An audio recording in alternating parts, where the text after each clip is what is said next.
Salam uşaqlar, xoş gördük. Demək, bugün mən sizə ifrazat sistemi mövzusunu izahat verəcəm uşaqlar. Ümumiyyətlə biz dedik ki, insan orqanizmində hüceyrələr birləşərək toxuma, toxumalar birləşərək orqan, orqanlar birləşərək orqanlar sistemi əmələ gətirir. Və bugün isə növbəti orqanlar sistemi olan ifrazat sistemi haqqında məlumat alacağıq uşaqlar.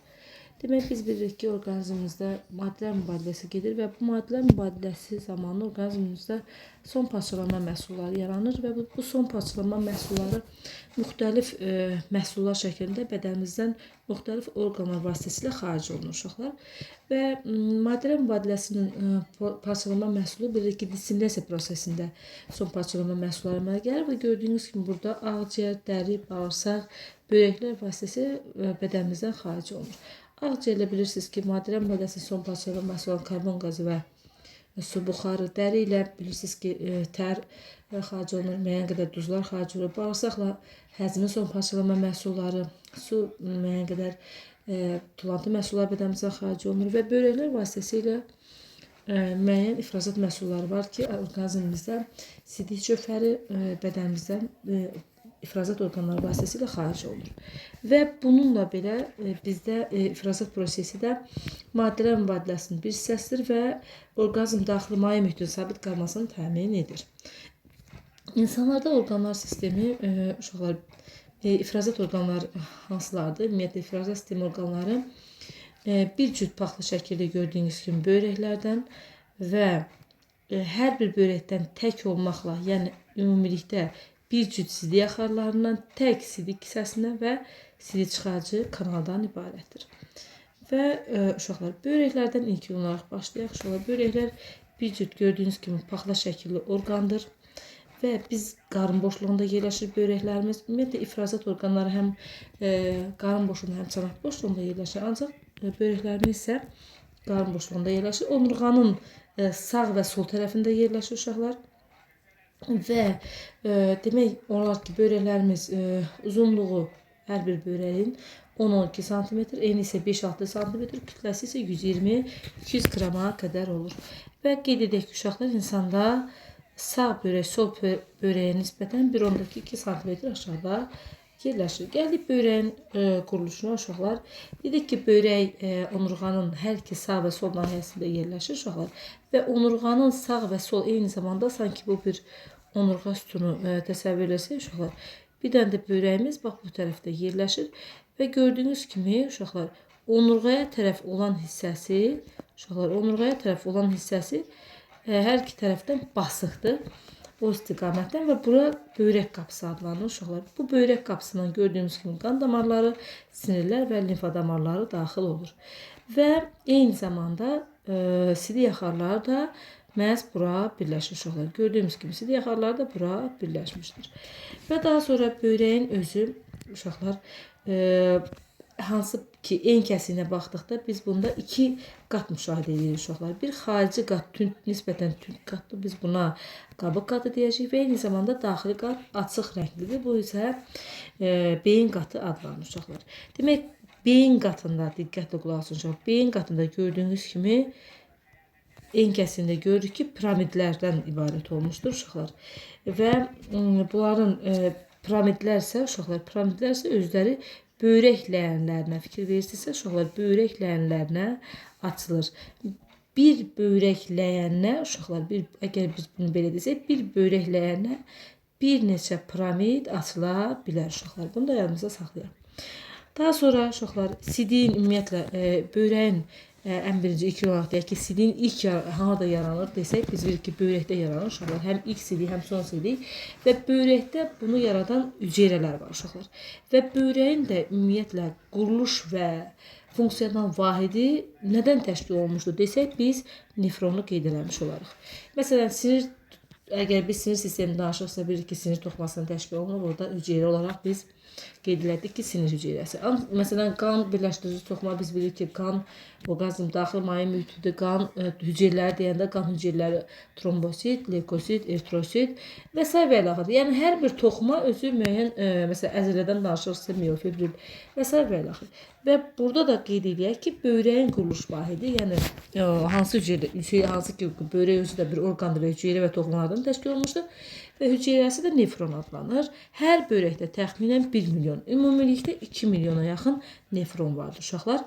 Nefron həm orqanizmdən suyun müəyyən miqdarını, mineral duzlarının artığını, maddələrin badəsinin son parçalama məhsullarını orqanizmdən xaric edir. Və dedik ki, nefronda süzüldükdə silik əmələ gəlir. Və burada uşaqlar böreğin en kəsiğinin quruluşu burada göstərilmişdir. Fikir verirsə, biraz diqqətlə baxsaq uşaqlar, böreğin bax bu gördüyümüz bu hissə qabıq qatı, bu hissə isə beyin qatıdır. Qeyd olunub özdə burada. Qabıq qatında fikir verirsinizsə uşaqlar, çox diqqətlə baxın. Baxın, biz indi nefronun quruluşunu keçəcəyik uşaqlar. Kapsul məhz, bir dəqiqə uşaqlar, bunun rəngini dəyişin, görünə bilsin. Demək, kapsul, baxın, fikir verirsinizsə, kapsul, hansı ki nefronun kapsulu, qədəhə bənzər kapsullar, baxın, fikir verirsinizsə, bax, bunlar hamısı yerləşir uşaqlar. Kapsul yerləşir qabıq qatında, ancaq Henle ilgəyi, fikir verirsinizsə, bu Henle ilgəyi buradır. Henle ilgəyi isə yerləşir beyin qatında. Bu da sizin suallarda düşəcək. Gəldik uşaqlar nefronun quruluşuna. Çox xahiş edirəm, buna bir diqqətlə fikir verəsiniz uşaqlar. Ümumiyyətlə, nefron özü ibarətdir. Baxın, bu gördüyünüz bir böyrək hüceyrəsidir.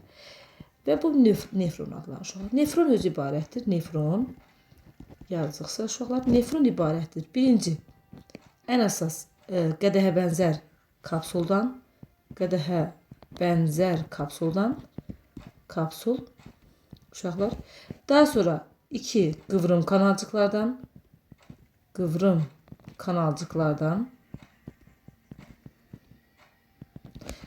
və 3 Henle ilgəyi, fikir verirsiniz uşaqlar, Henle ilgəyi.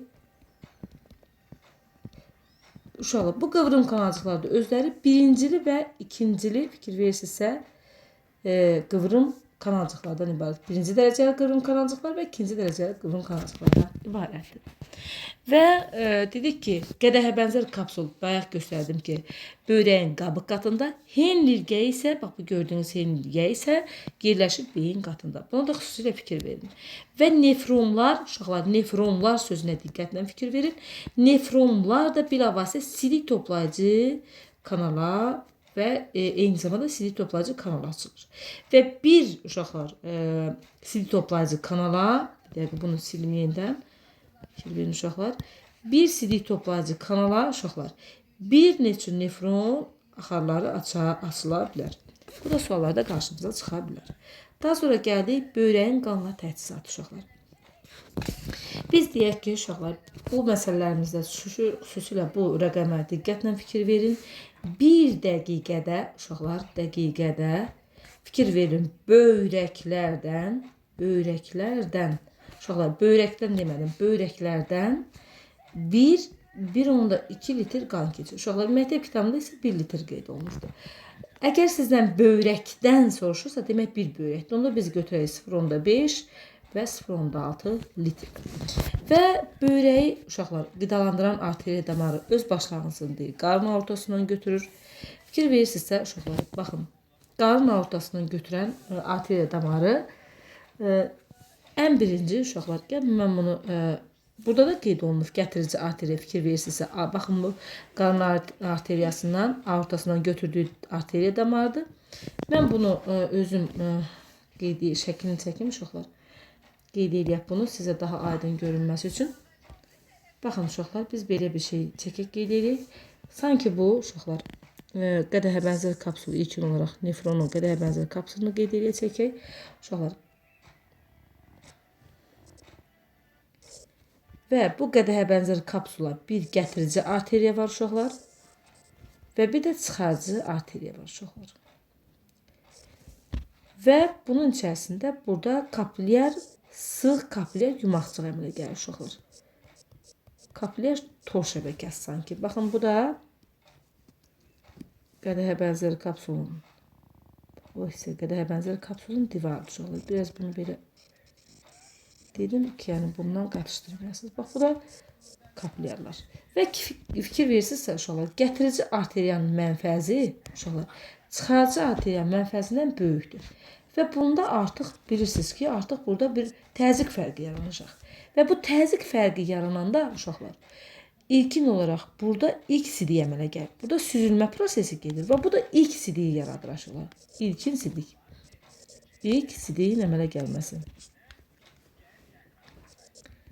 Aha, uşaqlar.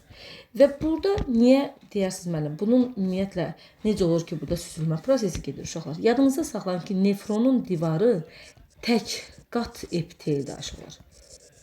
Biz eyni zamanda xatırlatma edeyim. Tək qat epitel sözünü biz harda demişik? Biz demişik onu ağciyərin alveollarında, hansı ki biz onu qeyd eləmişik. Daha sonra kapillyarlarda biz onu qeyd eləmişik. Kapillyarlarda biz onu qeyd eləmişik. Yəni yadıma düşən bunlardır, yəni də yadıma düşsə qalanlarını deyərəm. Daha sonra gəldik uşaqlar. Və burada ilk sidik yaranır. Baxın gördüyünüz kimi. İndi biz qaydaq o bəlkə şəklimizə uşaqlar. Və burada hansı ki ilk sidik yaranır, qoy bunun arxasında qeyd edeyim. Və burada ilk sidik başlayır hansı ki bizim qıvrım kanalcıqlara gəlməyə. Bu qıvrım kanalcıqlar uşaqlar çox belə deyək də böyük sahəni əhatə edir və beləliklə niyə bu boyda qıvrım olur və daha sonra lap nazik və burada xüsusilə nazikləşir və Hendl gəlini əmələ gətirir.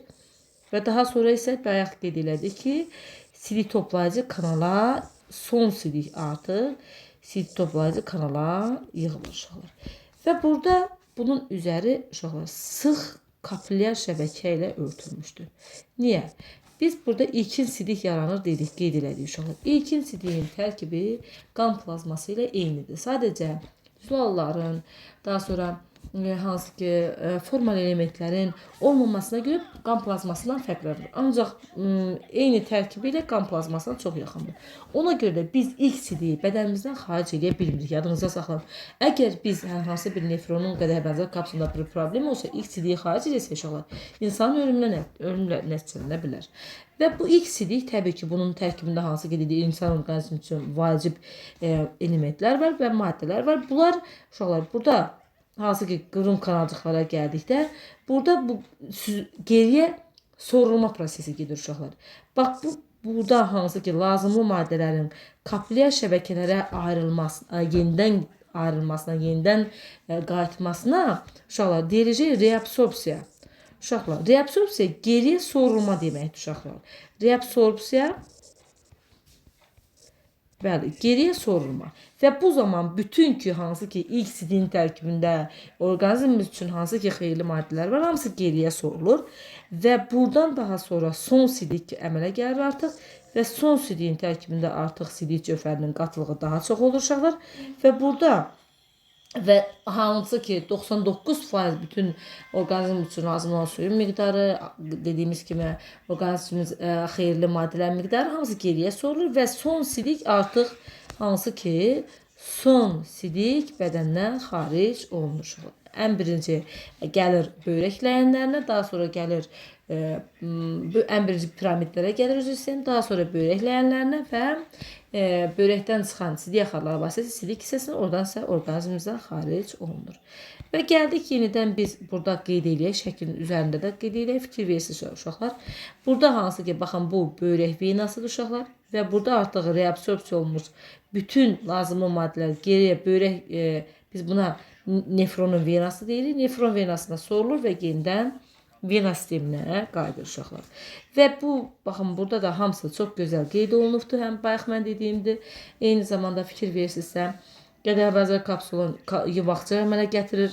Yumaqçığa girən gətirici arteriya daxil olur. Çıxarıcı arteriya isə buradan çıxır və burada damarlar yerləşir dedik. Burada kapillyar yumaqçıqda burada nefronun kapillyar yumaqçığında dedik şaxələnir və burada əvvəlcə uşaqlar biz dedik ki, qan burada ilkin olaraq süzülür və bu kitabımızda hamısı qeyd olunubdur uşaqlar.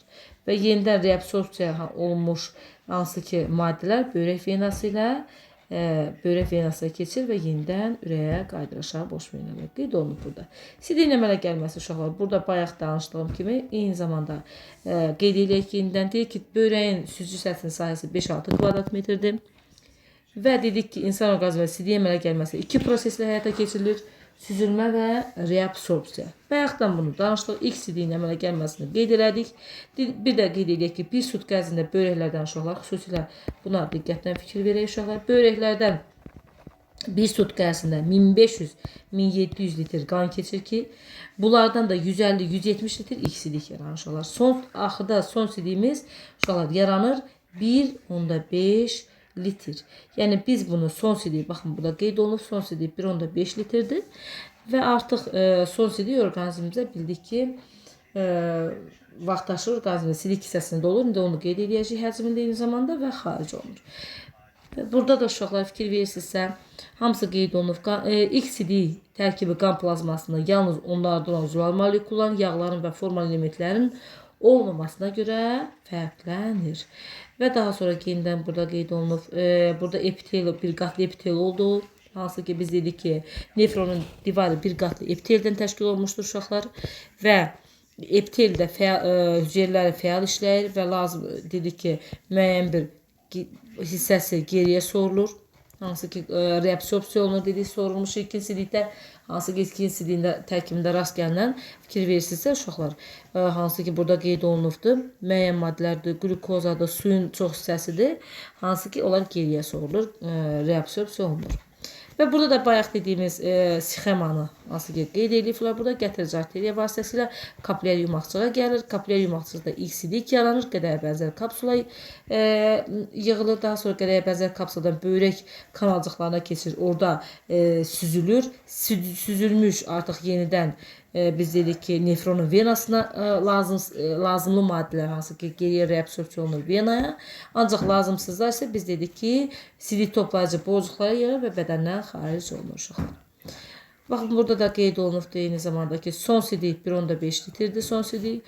Artıq son sidikdə sidik cöfərinin qatılığı artır və o gəlir son sidik biz qeyd elədik ki, sidik axarları vasitəsilə hansı ki sidik hissəsinə yığılır. Uşaqlar, sidik hissəsində həcmi 500 ml-dir. Onun 4/1, yəni 125 ml olduqda artıq sidik ifrazı eləməyə ehtiyacımız duyulur uşaqlar və sidik çıxarıcı kanal vasitəsilə bədəndən xaric olunur və ona görə də uşaqlar, sidik ifrazının mərkəzi onurğa beyindir. Ona görə də biz müəyyən qədər baş beyinin fəaliyyəti nəticəsində müəyyən qədər sidik ifrazımızı saxlaya bilirik. Ancaq yenidən artıq ki sidik özü epiteliya, sidik hissəsinin epiteliyasına təzyiq göstərdikdə artıq onu bizdən asılı olmayaraq reflektor olaraq orqanizmdən xaric eləmək hissi yaranır. Və xüsusilə bunu biz uşaqlarda, körpə uşaqlarda hələ 2-3 yaşına qədər bilirik ki, baş beyinin fəaliyyəti, yarımkürənin fəaliyyəti ilə o daha sonradan həyata keçirir və müəyyən yaş dövrünə qədər biz baş beyin fəaliyyəti nəticəsində o uşaq bilirsiniz ki, ifrazı hələ deyə bilmir özü, qeyd eləyə bilmir və ona görə vaxtaşırı, yəni istəmədən də sidik ifrazı həyata keçirir. Əgər bu müəyyən yaşdan sonra uşaqlarda müşahidə olunursa, əgər bu artıq sidik qaçırma və yaxud da ki, gecələr sidik qaçırma, gündüzlər sidik saxlaya bilməmək, bu kimi hadisələr varsa, mütləq həkimə müraciət eləmək lazımdır uşaqlar.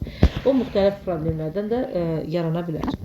Və bu necə ola bilər? Məsələn, ola bilər ki, irsi amillər də ola bilər. Ola bilər böyrəkdə problem ola, sidik hissəsində problem ola bilər, soyuqlama ola bilər və s. Və bu mütləq həkimə müraciət olunmalıdır uşaqlar. Böyrək çaşmamazlığında müxtəlif səbəbləri var uşaqlar. İlkin olaraq məktəb kitabımızda qeyd olunur. Ümumiyyətlə, düzgün qidalanma ən önəmlidir uşaqlar. Spirt disklərdən, alkoqoldan uzaq olmaq. Təbii ki, müxtəlif infeksiyon xəstəliklər zamanı, antibiotiklərdən çox istifadə zamanı və s. və ilə axır. Bu zaman böyrəyimizdə müəyyən problem, xüsusilə soyuq uşaqlar, məsələn, ayağı soyuqda saxlamaq, bu kimi hallar böyrəyə çox mənfi təsir göstərir və böyrəyin kapsulu, qədəhəbənzər kapsulu zədələnir uşaqlar. Və qədəhəbənzər kapsulu zədələndikdə fikir verirsiniz, qan hüceyrələri, zulallar ilk sidiyin tərkibinə daxil olur və geriyə sorula bilmir.